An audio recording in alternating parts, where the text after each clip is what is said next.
Hey everyone, welcome to Thrivers, Impact-Driven Leadership for the Next Normal. I'm your host, Tucker Wanamaker, the CEO of Thrive Impact. And if you're listening to this, you are probably someone who doesn't just want to do nice things in the world. You want to actually create positive change in people's lives and also not burn out while doing it. Well, how do you do that? Well, our mission is to redefine, our mission is to redefine what normal is for workplace leadership, to be about co-creating impact from the inside out. Burnout is the enemy of creating positive change. And we want to connect you with impact-driven leaders and ideas and research, as we will be going into today, so that you can learn to thrive in today's landscape. And today I get the distinct pleasure to actually interview my co-host, my usual co-host. I'm still with you here, Sarah, as my co-host, but really I am the interviewer today of you around a really exciting research piece of a body of work or research that you've done around positive psychology in the workplace and creating conditions for positive organizational change. And so, really excited to interview you about this today, Sarah. Excited to chat about it. It was a fun project to do. Well, and tee it up for us a little bit, Sarah. I know we've talked about this before, but you're going through a master's program through one of the top really impact evaluation schools in the country, or evaluation schools in the country. And psychology. And psychology, called Claremont University. And you're getting your master's in evaluation and applied research, which I'm going to use the layman's terms here a little bit. It's really like evaluating whether or not we're actually able to get the positive change we're wanting, in a sense, and doing it in a way that's actually psychologically sound and has efficacy to it. Yeah, and applied, the applied research pieces. We're not just doing research for research sake, right? We're doing it for a reason, which is to make sure things work and are doing no harm. Yeah, I love it. And so it sounds like you have completed a really large research project around what I just said a minute ago, around creating the conditions for positive organizational change. And I know, we work with, at Thrive, we work with a lot of different organizations, some who are in a great position, right? Who have a really strong culture and it's only going to the next level from there. And frankly, some who are straight up in crisis. I remember some of the tough anonymous surveys we've received about an organization like, this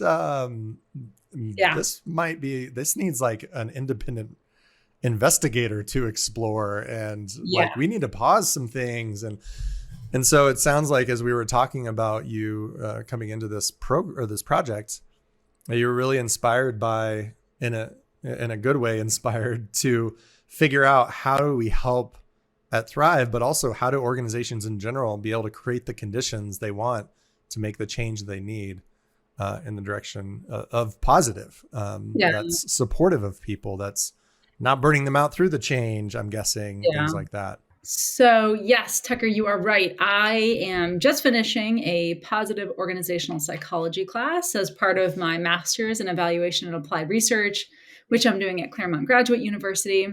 And the professor on this course, his name is Stuart Donaldson, and he is a really well-known scholar in the organizational and positive organizational psychology space, and particularly PERMA, right? It's really his work that led to the addition of the 4 other elements around well-being at work. And he's very widely published, so a real expert in the space. It was really exciting to learn from him and his team on this.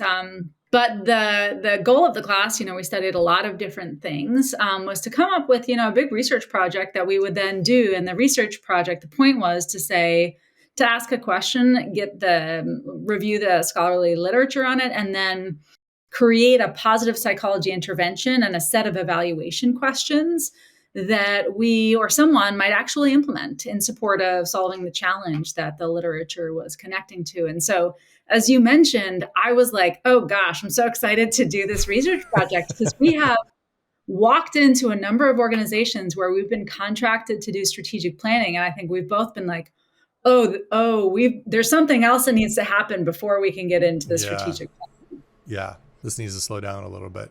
Yeah. And so I was like, so what is it?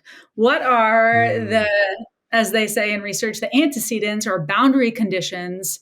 What are the conditions we need for positive organizational change to be possible? So that the next time we walk into an organization in crisis, we have a set of interventions that are backed by research and based in positive psychology that we can say, you know what, before we go here, we need to start here. And I think that could really change, some of people's experience of the change process itself. Yeah. Well, and I'm guessing if you're a listener out there too, you might be one of those who have gone through crisis or are going through crisis. And so we hope that this will be something that you can share. I actually, you sent over your report and your whole research around it, the presentation that has a whole paper behind it as well. And I haven't even had a chance to fully dig into it. So this is my first time. So you're going to hear me like dig into what it is that Sarah really found here. So we wanted this to be live for all of you listening in. But also if you hear anything that Sarah goes through to apply to you, then think about that. Or if there's somebody that you know who's going through crisis at a nonprofit or an impact-driven company or anything like that, think about them as you're going through this and shoot it over to them in support. I know at the beginning of your deck, you talked about this model that we use a lot, which is, of course, the speed of change is happening at an exponential rate. We're in a VUCA world, the volatile, uncertain, complex, and ambiguous world that we all exist in right now. And our ability to adapt to that speed and complexity has tended to be more linear and has not the ways that we've led, right? We've done change processes has tended to be a struggle for us because the old ways perhaps aren't working in the new world that we exist in. So like, take us from there. Like that's the place we're in. So now what happens? So where do people need to go? What did you learn? Well, I first said, okay, so if that's the world we're in, what does the research, the older and the newer research say on change processes? And so the older models, this guy named Lewins, he has probably the most famous older model of change, which went like this. First, we unfreeze a culture, right? Then we move and make some shifts, and then we refreeze. Now, anyone who's in the world of work these days is going to be like, well, that sounds nice and impossible because things are always changing, right? And so that older theoretical model is really out of date. And the newer research on change really is focusing in on employee reactions to change as one of the real vital pieces in supporting organizations and successfully moving forward. And so really there's kind of two big buckets of change, right? There's the negative reactions to change, and those tend to come up, according to the research, when employees perceive that the change processes are going to relate or lead to more work for them, right? It's like I'm going to get more work. No, I don't want this to change, right? When there's uncertainty about the change and when it's too fast. And that kind of goes back up to that graphic. When the pace of change is too fast, employees in general and people in general have negative reactions to that change because they just can't digest it, right? And that leads to anxiety and uncertainty. And then on the positive side, what we've seen is that change is more successful when there is employee engagement in that change, when there is very strong leadership, and when there's a good understanding of the need. And so this is kind of the setup on change-oriented cultures. The older model that says we're static and then we change and then we become static again. Those are too old. And really we need to focus on creating the conditions for the folks in the organization to have positive reactions to change. You said a couple of things that were really interesting to me, like that older model of unfreeze, move, refreeze, static, change, static. It's almost like, all right, hurry up. Let's just get the change over with. So then we can just be at some stasis again. And, which is interesting that was a like heavily researched, legitimate model of change pre this VUCA world we exist in, right? That's interesting. And that's where... Yeah, that was like in the 70s. Yeah. And it's almost like a deficit approach to change. Like change is a deficit, like change is a problem. Let's hurry up and get through it so we don't have to deal with it anymore. Yeah. Yeah. And what I see this is actually shifting. And you said the word perceive, which is not always real, but maybe it is. Perception is reality. Like this is people's reactions and approaches to change and what they perceive that change is going to mean for them. Yes. And so it's actually helping them to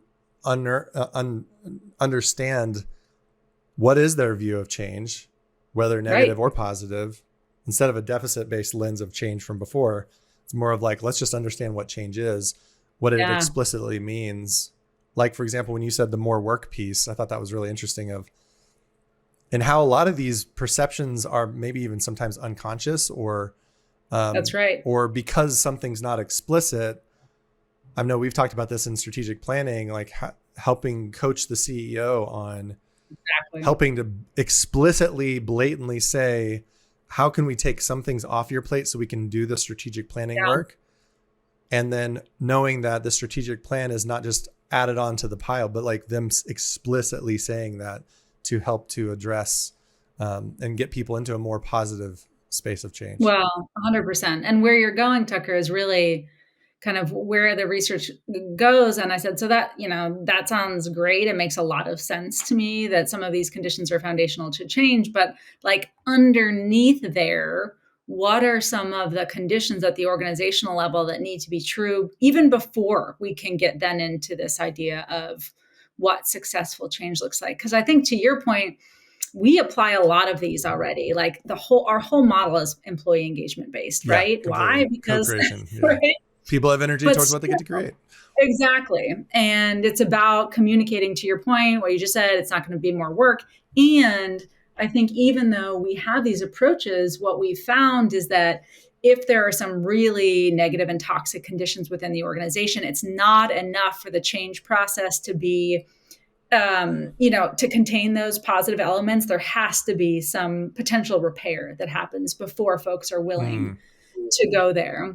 And so that is really, what I wanted to look into. And a high level, I'll just get into it at a high level before we go into some of the details. But really, the theory of change around this research suggests that transformational leadership, which is a specific type of leadership, which I'll define in a minute, and really trust or perceived organizational justice are antecedents or boundary conditions must come first before folks can develop and or increase positive emotions, in particular hope, but others as well, which then lead to the ability for an increase in what is called organizational citizenship behaviors, which is really employees acting not just on their own behalf or self-interest, but really on the behalf and self-interest of the organization and being willing to go the extra mile, but also have the mental space because they're in a state of positive emotion to be innovative and creative. So that's kind of the theory of change that this research that I found through this research project. So transformational leadership plus perceived organizational justice. Man, I want to unpack both of those terms. Yeah. And that's that's what needs to happen to get into the positive mindset, which is underneath the positive or building the psychological capital. Yes. In order to build the organizational citizenship behaviors, and that also increases innovation and creativity. Right. Yeah. Gotcha. Well, let's dig in. Like, let's start with transformational leadership, because that was the first one. I mean, it sounds awesome, but like, what does that even mean? Like, what is that? What is the research behind that? What does that really even mean here? Well, there's a lot underneath here, both in terms of the research and the theory. This really comes from the work of Barbara Bass in 1985. And it's defined, transformational leadership is defined or marked by the ability of leaders to move employees from a place of self-interest into one of self-realization, where individuals are committed and concerned about the organization's overall success, right? It's from the me to the we at the best, the highest level. And a few of the things organizational leader or transformational leaders do, really, one is first by driving commitment, by sharing positive information with employees, which shape their perceptions, attitudes, and behaviors. So if we go back up to the conversation from a minute ago about what's essential, transformational leaders can drive some of that organizational commitment through the way they communicate with employees. And this is really built on a theory called social information processing, which really just says, the information we get from our leaders and the way it's communicated is really vital for how we understand it, as, quote unquote, followers or folks who are around those people. So that's the first part, drive and commitment. The second part is, transformational leadership. Transformational leaders care for employees' personal needs, right? It's about that individual connection, which then can motivate employees to return the favor, right? And that's from social exchange effect, which essentially says, if I give you something, I'm expecting something in return, right? And we're wired that way as humans. Yeah. So if I feel like as an individual, the leader doesn't care about me, or maybe even worse, doesn't like me, doesn't respect me, things like that, I'm not going to go the extra mile for that leader. Like, just straight up, I won't. And I might reciprocate the very thing that I feel from them too. Correct. Yeah. Which we have seen many a time. Spirals of reactivity going down, right? Yeah.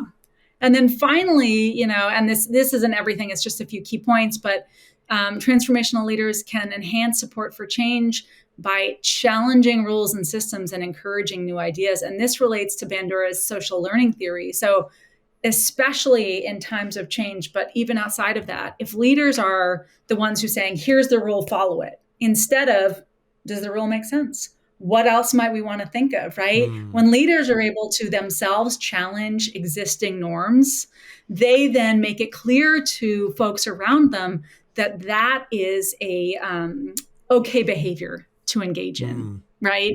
Versus the leader that says, sit in this box, right? So those are a few key pieces of transformational leadership. And I'll just end this little part, and excited to hear your reflections by sharing that some research from 2022 found that leadership accounts for 71% of the success of change among employees. So when you are starting strategic planning or planning in general, you've got to start with a leader.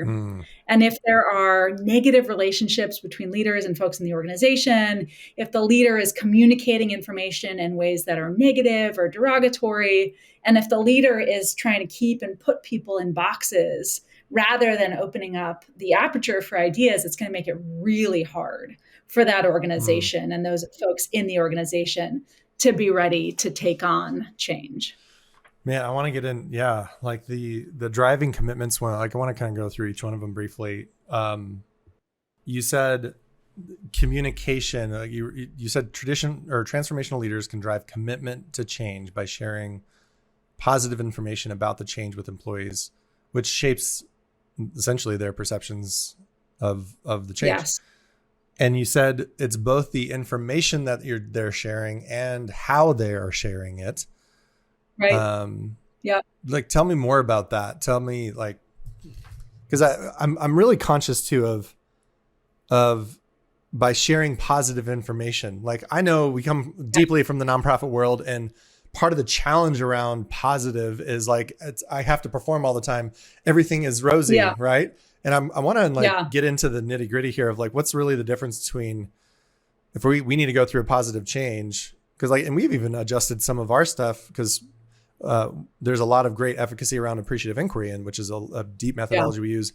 And one of the downfalls to that is we've brought in things like sorrows and to let people to voice certain challenges just to get it out, So I'm curious, like unpacking that one a little bit, both the type of info and how they're changing, or at least what you noticed in the research. Yeah, totally. Well, and I am by no means a, deep expert in these pieces. This is, but I think what, really I gathered from this research is that it's about going back, to the piece around creating the conditions for positive change. It's around sharing the why this matters and why it's important.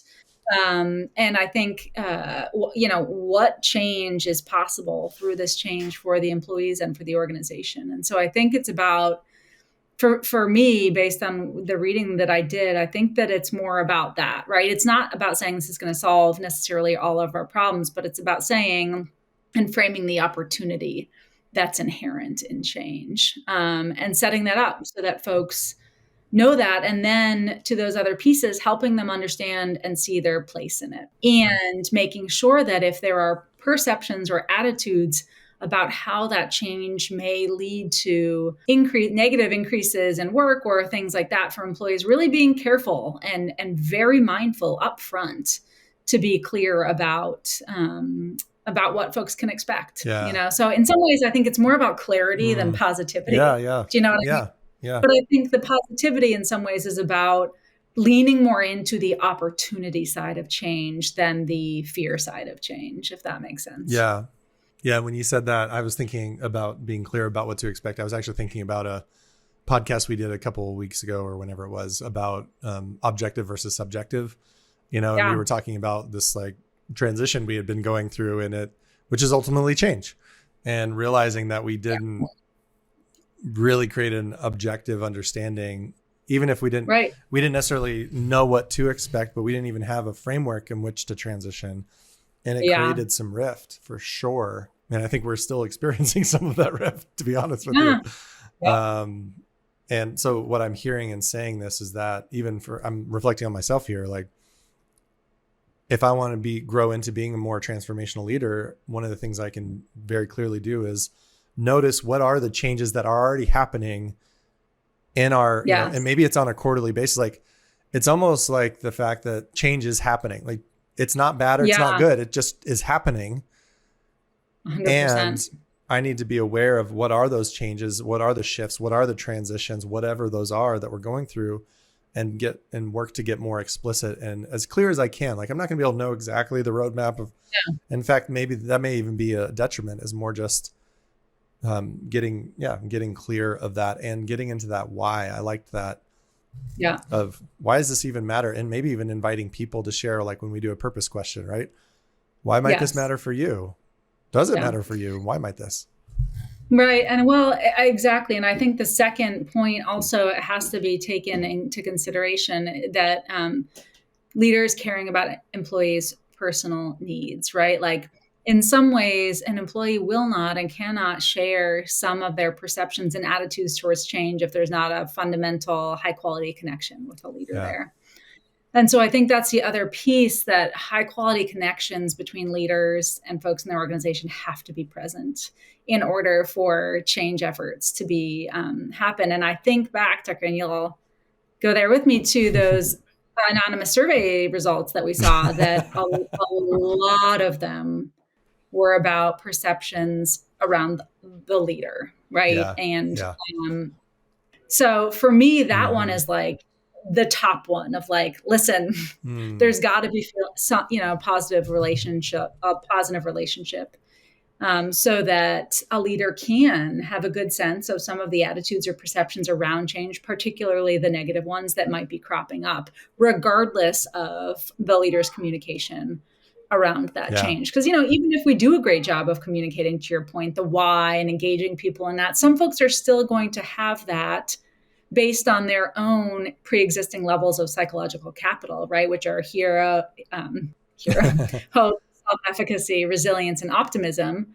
And in my theory of change, which maybe we can put in the show notes, you'll see it's what we call in research a mediating and a moderating factor, which means my individual levels of PsyCap or psychological capital are going to have an influence on my ability to grow or increase those things through the intervention. So just to make it plain, like if my levels of hope as an individual are already really low, they're going to rise, but in relation to my baseline. So if I'm a really hopeless person to begin, but it's true, like individuals, we all have our own makeup when it comes to these pieces, right? And so your baseline on things may be higher than mine, which means you're going to go up from your own baseline, and same with me. So if you already are starting at a higher level of psychological capital, these pieces that we're talking about are going to be more supportive of you. I mean, they're going to be supportive for everyone, but it doesn't mean everyone's going to arrive at the same exact place, is what I'm trying to say.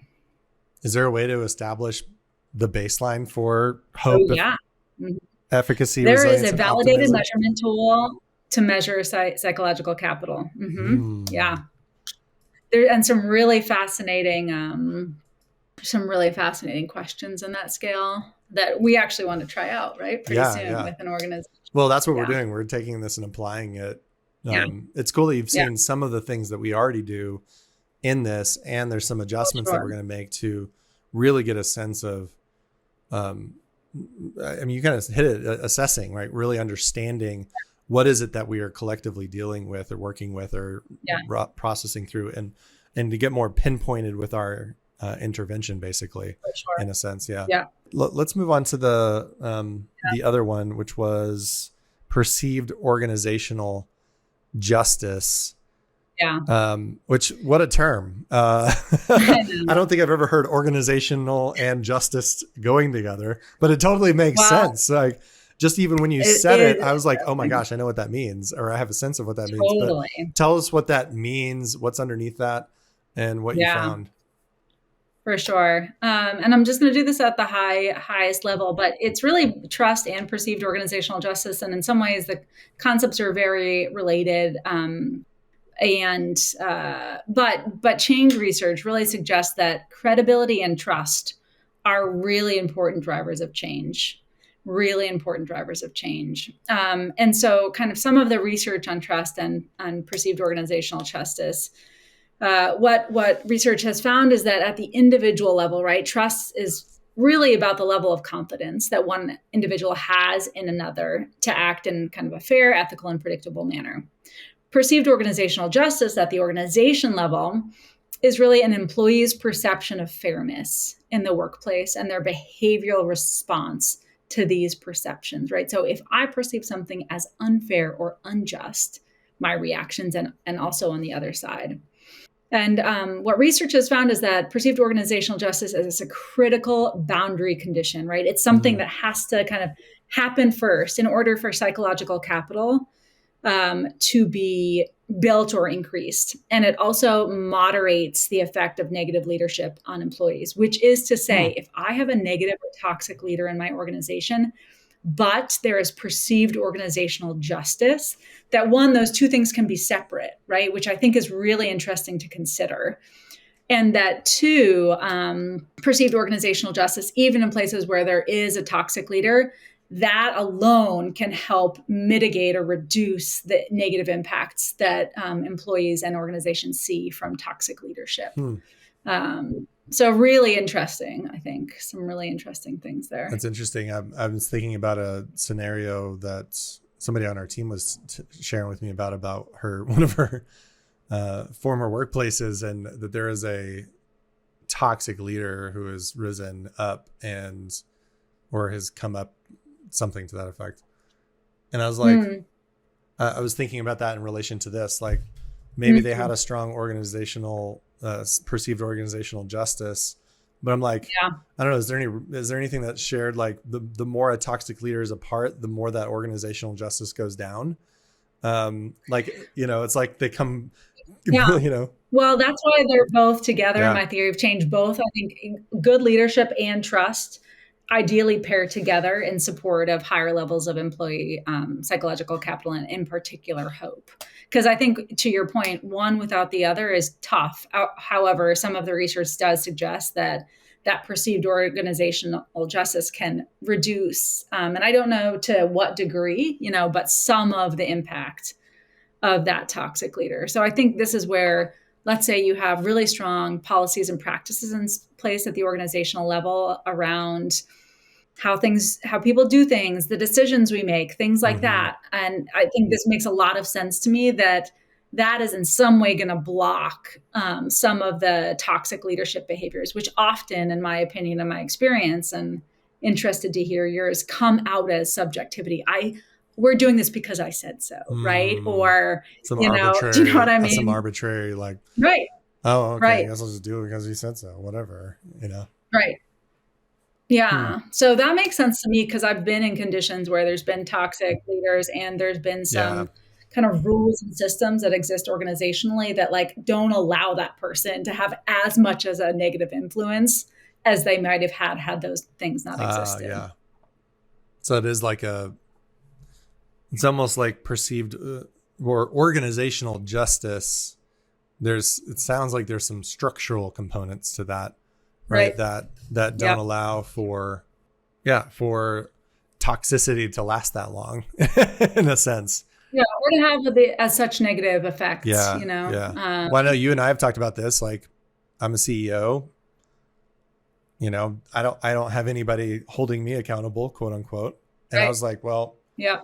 I personally don't agree with that. Like, I need to, and I know we are still wrestling with what does that mean in an appreciative way and in a learning way. Like, we had a Yeah. podcast about accountability too, right? I remember talking about that, and it was Yeah. like, oh, just the word feels punitive by nature, but Yeah. yet that the point is that we're all in this, like, nobody's not subject Right. to the different ways that we go about doing the work. Yeah. Totally. Well, and I think this, it's the perception of fairness that is central to this definition of perceived organizational justice is like, is the organization treating everyone the same? Right? I think is at the center there. Or are some people getting special treatment based on a certain set of things or able to do things because of whatever, right? And I think it's that fairness that sits at the center Yeah. there. Yeah. This That is making me think resonates with about me. a woman that we interviewed on our podcast a while ago. Mm. Laura, she was an executive coach. She is an executive coach. Laura, shout out to you. And did a lot of work with some nonprofit leaders that we work with. But she was sharing with me, I think it was more personally, a story of in their coaching practice. They do executive coaching at Novus Global. And one of the organizational structures is that all the coaches coach each other, in a sense. Like, it's almost like a round robin or something like Mm. that, where even the most senior coach is coached. And Laura was telling me about when she needed a coach, like one of the most senior coaches, and she was like, oh, little intimidated I by love that. that. But yet the structure of that, like, that to me sounds like a beautiful structure of fairness. Like, we all need coaching. We Right. all need this. Yeah. We all need to learn. Nobody's now outside of the learning Totally. curve or the needing of coaching curve. Right. And I just, that Yep. was a story that came to mind just recently. And in what you're sharing is, what are structures that, and we're going through this a little bit right now too, around, like, we talked about a manager rhythm, but I don't like the word manager. And it's like, what if we Yep. created a round robin of sorts for us to, at the senior team level of sorts, to hold each other accountable in different ways, right? And Yeah. it's more of a flatter Yeah. structure, kind of like that coaching situation. It was really Yeah. just interesting to hear that, but it hits to this, what sounds like what you're It hitting on does. here, of Yeah. organizational justice and Fairness. fairness. Yeah. Right. Yeah.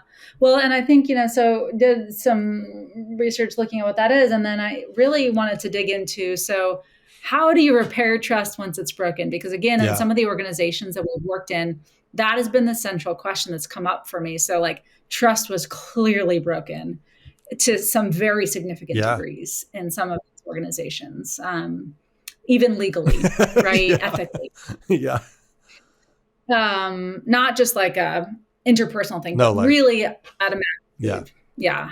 And so, there are a number of different theories of trust repair. The older or kind of more traditional one was the social exchange theory, which I mentioned earlier, which really says like, it's more like I do this for you, so you do that for me. And that's fine. But I think there was another one called the commitment-based theory of trust, which really says like, sure, we have some transactional elements to every relationship, but it really seeks to understand relationships from a want to instead of a have to perspective, right? And this resonated with me in our work because a lot of times we ask people, why did you choose to be part of blah, blah, blah, Yeah. right? Because people are making a choice to be there. And when we see ourselves not as a victim, right, to a relationship, but rather as a party that chose, right, it flips that script a little bit. So I really like this commitment-based theory to change because it basically creates reciprocity in the relationship, right? And so what this has found is that there's kind of three key parts of a relationship: the positive part, the negative part, and the bond between the two. And this is from Brickman, and they found that when the harmful components overwhelm the positive, that's when it needs to be repaired. So this is saying all relationships are going to have some negative and positive, right? That's when the negative goes up compared to the positive that we really need to focus on the repair. And that there's a few avenues for doing this. One is kind of minimizing the perceived magnitude of the negative events. Wow. And yeah. And so one thing I read, and it's not in this piece I'm looking at right now, but that oftentimes we as individuals feel more hurt when we think that a violation is a result of unethical behavior versus a lack of competence. So if I think you are on purpose doing something to be unethical, unfair, right? Like, versus like, I just didn't know, I didn't have the tools. We as humans gauge those or rate those very differently from a trust perspective.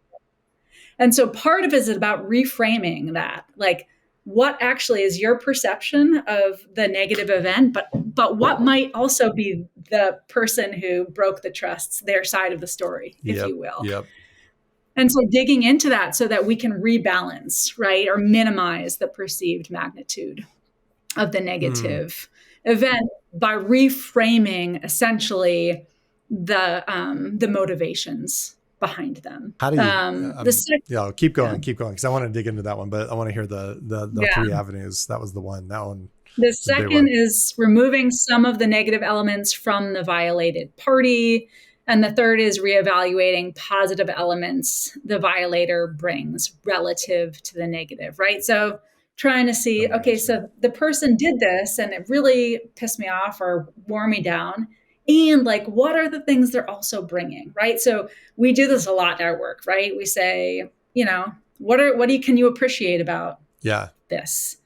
And so using some of those principles to understand, and for me, the core crux of this is that in every relationship, there's negative, positive, and the bond between the two. They just all are. Every relationship. Yeah. They all are. And I thought our relationship was just all positive, Sarah. Am I living in a dreamland? No, just kidding. Totally kidding. If y'all knew the week that we've had. But so starting there, right, with that understanding, because I think sometimes what happens, and I've seen this, is like when our expectations, our idealized expectations of relationships get in the way, right? We're like, it's supposed to be this, right? But really the reality is there's all good and bad and there's a bond between the two.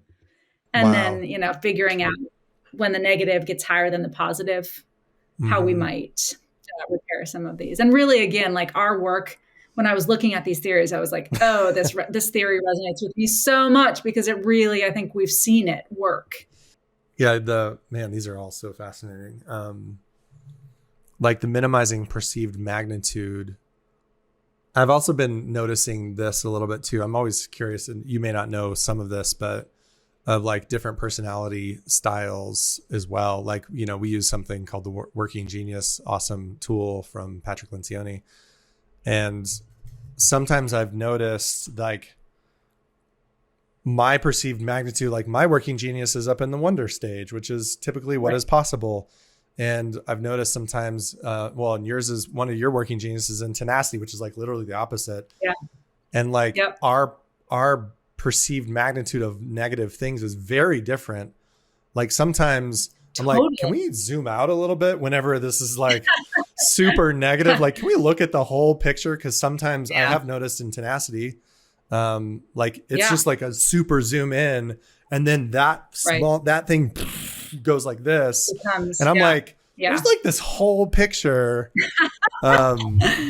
Well, yes. That's why, like in the theory of change, psychological capital is that mediator and a moderator. And really personality is one of those things that impacts how these pieces come to life for individuals. So absolutely is really the answer. Well, and that's what I'm trying to think. I'm curious if you know this for me, but like, when do I go into a perceived magnitude, like where my perceived magnitude of a negative event is blown out of proportion in a way? Like, I was trying to process through, and it will just be a good reflection for me of what are the indicators for me to notice, oh, this is probably my perceived magnitude, that this is a perceived huge issue, when reality, like I'm almost looking at this for my own ability. If I feel like I need repair with someone, like because of Yeah. something they did.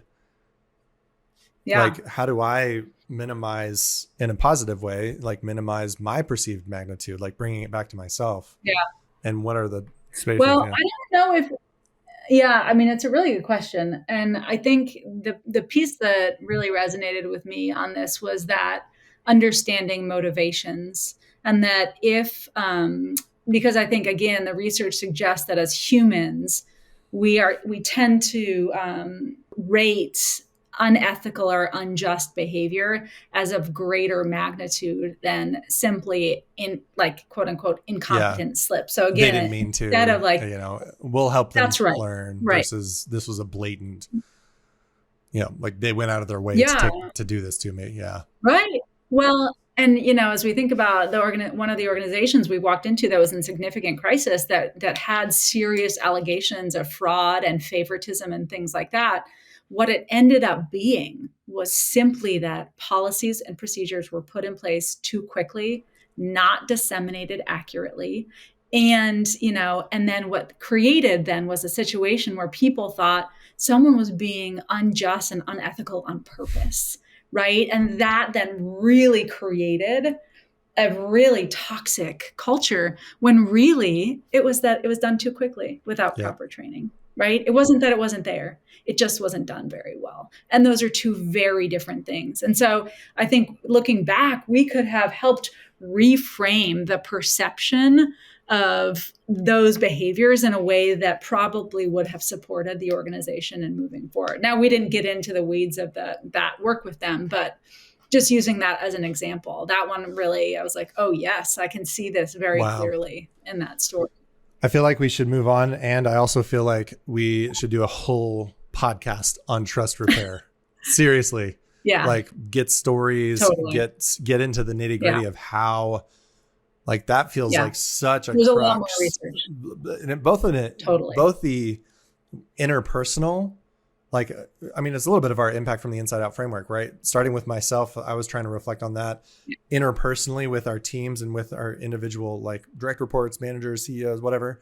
And then organizationally, the structure that allows for these things to be able to where a toxic leader doesn't have the space to be able, that their toxicity does not create, permeate throughout. Yeah, exactly. Yeah, for sure. Well, the last piece really is just that, that trust is this piece around organizational citizenship behaviors. And so the point here is that if you have a good and transformational leader who's able to communicate effectively, support commitment, who cares about the individuals and has authentic and high quality relationships, and then you have spaces of trust and fairness, then that can lead to an increase in these organizational citizenship behaviors. And so research has found that the trust one has in a manager predicts the level of individual and organizational citizenship behaviors, right? So if I trust you as a manager, I'm going to go above and beyond for you. If I don't, I probably won't, straight up. Right. And so, some really interesting stuff here. First of all, trust is really under-researched in organizational psychology. And it's a really essential ingredient for that positive mindset piece, and in particular, hope, which is one of the 4 components of psychological capital. And as we think about change, right, hope, positive hope that the future is going to be better, like, is essential. Yeah, because if I'm hopeless, then why am I even doing anything? Yeah. Correct. You won't. You just won't. Why am I even spending any of my energy on this? Yeah. Right. And so if we have a great leader and some trust, then that can lead to the development of, this positive mindset. And what research has found is that and we know this, when we are in a state of positive emotions, it literally changes our brains, right? We're able to focus our attention on bigger things and being creative, on innovation. Better and it creates those planning, conditions. better innovations. Right. Yeah. Better interventions. That's right. And what they call, proactive extra role behaviors, right? It creates the conditions for that. And on the flip side, research has found and demonstrated that when individuals perceive leaders as unfair or unjust, it leads to negative emotions such as anger or frustration, which decreases employees' psychological capital and therefore their organizational citizenship behaviors. So just like again, this leader and this trust piece, right at the center. Wow. And if those two things, are working together, it's going to be tough. It's going to be tough. But the good news is we can work to address all of these things through positive psychology interventions. And I know we're almost at time, but kind of the final piece of this research is saying, or this paper was saying, so if all of this is true, then what?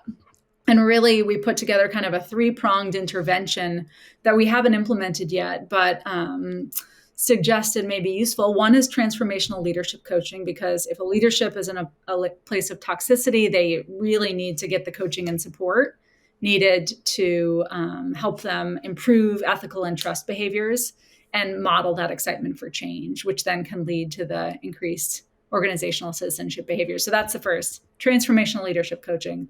The second was really engaging the full organization in a trust repair workshop that I kind of designed, leveraging our appreciative inquiry model to really understand both what's been the best of, but also what are the core contributors to a lack of organizational trust.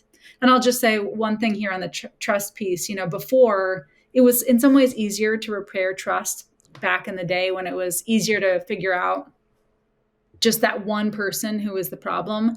Because things are so complex now and projects are big and they span teams, it's often not possible for us to say Sarah was the issue here, right? It may have been Sarah plus a lack of resources plus this plus that. And so it makes it harder and in some ways easier, because it's not just about that one person anymore. It's about a set of complex pieces working together.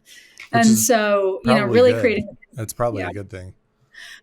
Right. And in some cases, there may be that individual, but in most places, it's a more complex picture than that, because our world is more complex.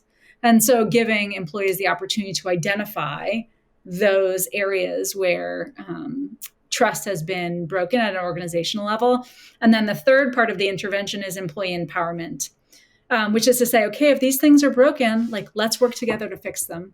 And empowering employees and helping them set goals and then achieve them is another well-researched way to increase positive mindset and trust. Letting them to helping. I think about the Independence Center experience of vacation policy, and instead of going to their leadership cave and coming up with their policy and then coming out and trying to get buy-in afterwards, they actually did buy-in ahead of time through questions and co-creation, and then came up with the strategies from that based on the deeper listening. Exactly. What you were just saying around repairing trust, and I'm going back to the reevaluating the positive elements the violator brings relative to the negative, and what you were just talking about around the complexity.